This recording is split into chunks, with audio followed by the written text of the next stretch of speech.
सीधा सीधे अर्नब गोस्वामी के बारे में बोलते हैं हर किसी के पास कुछ खूबियाँ होती हैं, तो फिर आपको अर्नब गोस्वामी जी में क्या खूबियाँ नज़र आती हैं या फिर क्या? देखिए, मैं कोई बॉर्नवीटा कॉम्प्लेक्स में नहीं आया हूँ, ठीक है। कंपटीशन में नहीं आया हूँ कि उनकी खूबियाँ बताऊँगा, ठीक है।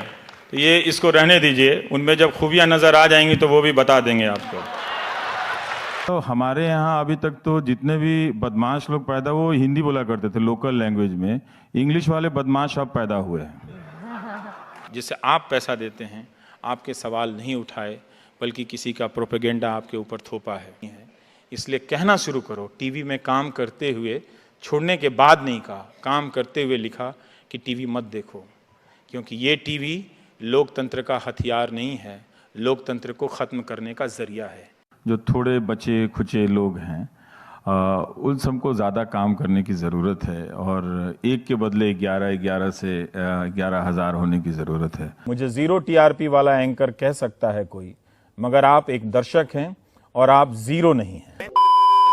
जो थोड़े बचे खुचे लोग हैं, उन सबको ज़्यादा काम करने की ज़रूरत है और एक के बदले 11 से 11,000 होने की ज़रूरत है। टीवी ने स्वरा सचमुच बहुत नुकसान किया है। ख़ासकर मैं देख रहा था, कुछ दिनों के लिए बाहर था, कि एक एंकर अपर्णा सेन का, जिसका नाम अर्नब गोस्वामी है, हाँ, मैं ऐसे बात नहीं करता, वो उन्होंने कहा इन्होंने कहा, नाम लेके करना चाहिए। तो अपर्णा सेन का कुछ वीडियो चल रहा है और वो कुछ बड़बड़ा रहे हैं उसको करके, और वो धमकी दे रहे हैं, ललकार रहे हैं। तो मैं ये सोच रहा था कि जिस राज्य से मैं आता हूँ वहाँ मैंने एक से एक बाहुबली देखे। वो कभी बंदूक चलाते थे, कभी कुछ चलाते थे, लेकिन इस तरह की हरकत मैंने कभी नहीं देखी। मैंने कि ये टीवी के एक नए बाहुबली लोग हैं जो अपने आप को समझते हैं कि उनके पास पीएमओ में एक्सेस है, होम मिनिस्टर की के यहाँ एक्सेस है, तो वो कुछ भी टीवी पे बोल सकते हैं, है ना। और चूंकि उनके पास स्क्रीन है जिसमें लाल पीला लगा के ट्रेटर, फ्रेटर, ये सब, ट्रैक्टर और जीप, ये सब लिख सकते हैं उसके बारे में। थोड़ी चिंता तो होनी चाहिए ना। और अगर वो अच्छा है तो फिर उसी सैंपल को स्कूलों में बांट देना चाहिए कि स्कूलों में इस तरह से बात करना सिखाया जाए। इस तरह से, मतलब हमारे यहाँ अभी तक तो जितने भी बदमाश लोग पैदा वो हिंदी बोला करते थे लोकल लैंग्वेज में। इंग्लिश वाले बदमाश अब पैदा हुए हैं।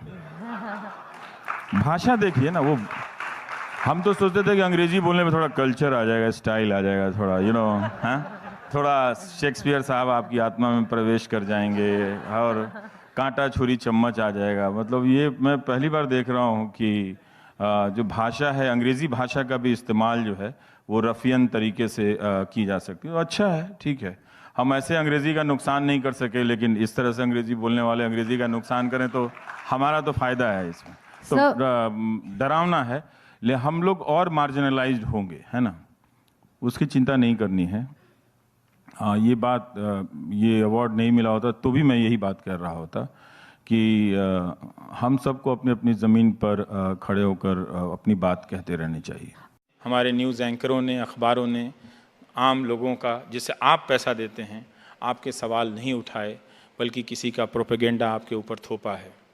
वो भी आधा अधूरा थोपा है और आपको हिंसक बनाया है। और इस हिंसक बनाने से पहले एक बदलाव ये आया है कि पहले हिंसा के वक्त राजनीतिक दल अपनी भीड़ लेकर आते थे, आज आप भीड़ बन गए हैं। आपको ऑटो मोशन पे डाल दिया गया है। कब आप व्हाट्सएप यूनिवर्सिटी के अफवाहों के ज़रिए एक तीली जलती है और आप खूनी दस्ते में बदल जाते हैं और किसी को घेर कर मार देते हैं। और जब आप मार कर घर लौटते हैं तो टीवी और ट्विटर पर बैठकर कुछ लोग इस हत्या को जायज़ इस रूप में ठहराते हैं कि तब तुम कहाँ थे, तब तुम कहाँ थे, तब तुम कहाँ थे। ये आज ही ऐसी हत्या तो 84 में भी हुई थी, ऐसी हत्या तो 82 में भी हुई थी, आज आप क्यों कर रहे हैं? देखिए, इसका एक असर होगा। ये जो सोसाइटी के भीतर क्राउड बनाने की जो क्षमता विकसित हुई है, ये एक ऐसा टाइम बॉम्ब है जिसकी चपेट में आपके बच्चे आ सकते हैं। आपको पता भी नहीं चलेगा कि व्हाट्सएप देखते देखते व्हाट्सएप यूनिवर्सिटी का छात्र, आपका बेटा या बेटी, कब किसी का खून करके घर आ गया है। उसे कोई बचा लेगा, लेकिन ज़िंदगी भर आप इस झूठ से भागते हुए रहेंगे। कि सरकार तो बचा लेगी आपको। इसीलिए मैं कहता हूँ सिस्टम की मांग कीजिए। ये सिस्टम आपके हाथ में नहीं रहेगा, आपके पास कुछ नहीं रहेगा। और ये जो डिज़ाइन है मीडिया को ख़रीदने का और इसके ज़रिए कंट्रोल करने का, ये डिज़ाइन अभी आप पूरी तरह से नहीं समझेंगे, लेकिन मैं भीतर से हूँ, मैं ये देख रहा हूँ कि हो क्या रहा है। मैं टीवी नहीं देखता, और आज से नहीं, 2010 में ही समझ गया था कि कुछ ऐसा होने जा रहा है जो मेरे बस की बात नहीं है। इसलिए कहना शुरू करो। टीवी में काम करते हुए, छोड़ने के बाद नहीं कहा, काम करते हुए लिखा कि टीवी मत देखो, क्योंकि ये टीवी लोकतंत्र का हथियार नहीं है, लोकतंत्र को ख़त्म करने का ज़रिया है। ये जो एंकर है, इसका स्टेक डेमोक्रेसी में नहीं है, इसका स्टेक एक नेता में है, एक नेता के प्रोपेगेंडा में है, और वो आपको झूठे झूठे मसलों में आपको भटका रहा है। आपको मेरी बात अच्छी नहीं लग सकती है, पर याद रखिएगा तो आने वाले समय में जो मैं बोल के जा रहा हूँ उसका हिसाब कर लीजिएगा। Thank you.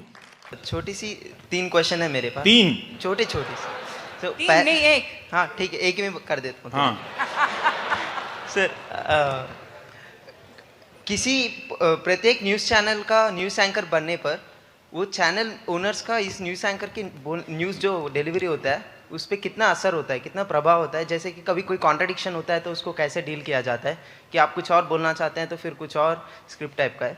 दूसरा है कि अपने सरकारी न्यूज़ चैनल जो है जैसे दूरदर्शन, उनकी इतनी दुर्दशा क्यों है? तीसरा क्वेश्चन है कि आपके साथी पत्रकार सीधा सीधे अर्नब गोस्वामी के बारे में बोलते हैं हर किसी के पास कुछ खूबियाँ होती हैं, तो फिर आपको अर्नब गोस्वामी जी में क्या खूबियाँ नज़र आती हैं या फिर क्या? देखिए, मैं कोई बॉर्नवीटा कॉम्प्लेक्स में नहीं आया हूँ, ठीक है, कंपटीशन में नहीं आया हूँ कि उनकी खूबियाँ बताऊँगा, ठीक है। तो ये इसको रहने दीजिए, उनमें जब खूबियाँ नज़र आ जाएंगी तो वो भी बता देंगे आपको। पर आपका पहला सवाल उसको ठीक से फ्रेम नहीं हुआ, पर वो महत्वपूर्ण है। वो महत्वपूर्ण इसलिए है कि देखिए, टेलीविज़न में एक प्रोसेस के तहत रिपोर्टिंग को ख़त्म किया गया, ठीक। जब 150 रिपोर्टर होते हैं तो कब किसके हाथ कौन सी सूचना लग जाएगी किसी को पता नहीं होता था। तो कुछ खबरें दब भी जाती थी यहाँ, तो वहाँ से निकल आती थी, कोई इधर से कोई उधर से, खबरें टहलती थी लोकतंत्र में।